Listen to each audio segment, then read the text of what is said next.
지난주 중반부터 사실상 그 고위급 회담에서 지난주 이제 24일경이었죠. 나오게 되면서 6개 분야에 대한 세부안이 지금 이제 초안이 마련되고 있다라는 부분. 이게 이제 주말로 갈수록 초안이 마련되었다라는 쪽으로 확정적으로 이제 이야기가 되면서 거의 뭐 양국 간 정상회담 3월 중순 예정이 되면서 예견이 되면서 거의 뭐 확실시 되어가는 그런 분위기다라는 점.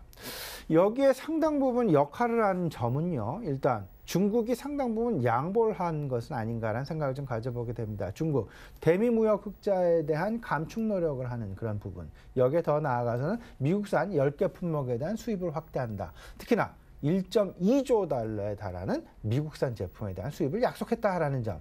이 부분에는 농산물이 상당 부분 포함이 되어 있다라는 점.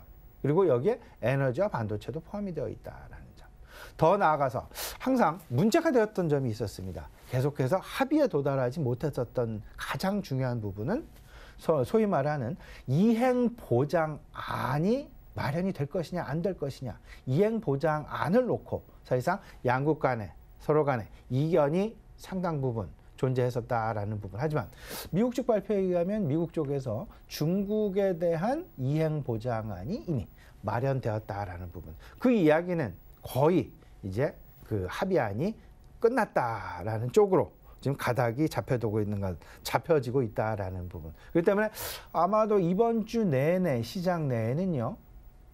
미국과 중국 간의 무역협상 기대감, 무역협상 타결 기대감, 더 나아가서 중국 양회를 통한 중국의 소비부양 정책에 대한 기대감이 자리를 잡게 되면서 중국에 대한 어떤 그 관심, 소비부양에 대한 관심 크게 작용을 하게 될 것이다. 근데 우리가 좀 눈여겨봐야 될 부분이 있습니다. MOU의 초안, MOU를 마련을 했는데 이에 포함되어 있는 것. 그중에 저는 사실상 여러 가지가 있겠지만 환율 쪽에 우리가 좀 포커스를 좀 맺어보자라는 그런 생각 우리 시청자 여러분께 말씀을 좀 드려보겠습니다. 4월이면 4월과 10월 매년 두 차례 미국에서는 환율 보고서를 작성을 하게 됩니다. 매년 우리도 그렇고요. 대만도 그렇고 중국도 그렇고 환율 조작국에 포함이 될 것이냐 안 될 것이냐 여부를 놓고 사실상 많은 고민을 하게 되고 많은 우려감을 갖게 되고 근데 이 환율 조작국 사실상 이번 4월 만약에 미국과 중국 간의 무역 협상이 긍정적인 결과를 맺어지지 않는다라면 4월 환율 조작국에 중국이 포함될 가능성이 그 어느 정도 높아지고 있다라는 점. 아마도 이번 MOU를 통해서 환율 쪽에 대해서 위안화의 절하가 아닌 위안화의 절상 쪽으로 중국 정부에서도 일정 부분 용인을 했다라는 소식이 들려올 정도로 앞으로 시장의 변화는 중국 위안화의 강세 쪽에 상당 부분 포커스가 맺혀질 가능성이 높다라는 쪽 분명히 염두에 두실 필요가 있어 보이고요. 그렇다라면 미국과 중국 간의 무역 분쟁의 해결 내지는 해소, 우려감 완화 이 부분과 맞물리게 되면서 어떤 그림이 시장 내에 가장 먼저 나올까라는 부분은 결국은 위안화의 강세라는 그림에 맞춰서 투자 전략을 짜셔야 될 것이다라는 부분 분명히 좀 말씀을 좀 드려봅니다. 위안화의 강세, 중국 내구 소비재의 증가, 그리고 중국 구매력의 상승이라는 쪽으로 포커스를 맞추셔야 되는데요.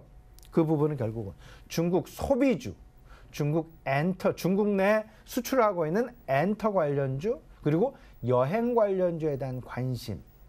위안화의 강세의 최대 수혜주일 부분, 수혜 업종일 부분, 이 부분에 가장 먼저 시장 내 긍정적인 영향이 올 가능성이 높다라는 점. 분명히 미국과 중국 간의 무역 분쟁이 해결이라 하면 위안화의 강세가 나타나게 될 것이고 위안화 강세의 수혜주는 중국 소비주와 중국 엔터 여행 관련주일 것이다라는 부분에 다시 한번 1차적으로 우리 시청자 여러분들 분명히 마음속에 넣어두시고요. IT 업종 같은 경우는 다소간 조금 좀 어떤 그 아직까지는 좀 갈등의 양상 계속되지 않을까라는 그런 생각이 좀 많이 듭니다. 특히나 중국 화웨이, 멍 CFO에 대한 어떤 그 인도 소식, 이런 부분, 캐나다로부터 미국으로 이 신병 인도와 관련된 부분들, 특히나 갈등이 아직 끝났다라는 부분, 따라서 4차 산업혁명과 관련된 미국과 중국 간의 주도권 갈등은 상당 기간 지속될 가능성이 있지 않을까라는 부분. 이러한 주도권 갈등 속에서 과연 우리 IT 기업들의 행보, 이 부분이 어떤 영향을 미칠 것이냐. 이 부분은 조금은 좀 우리가 아직까지는 섣부른 판단을 하기엔 조금 좀 이르지 않을까라는 그런 말씀 분명하게 좀 드려보고요. 조금은 좀 더 고민의 시간이 필요한 것은 아닌가라는 생각 들어보게 됩니다.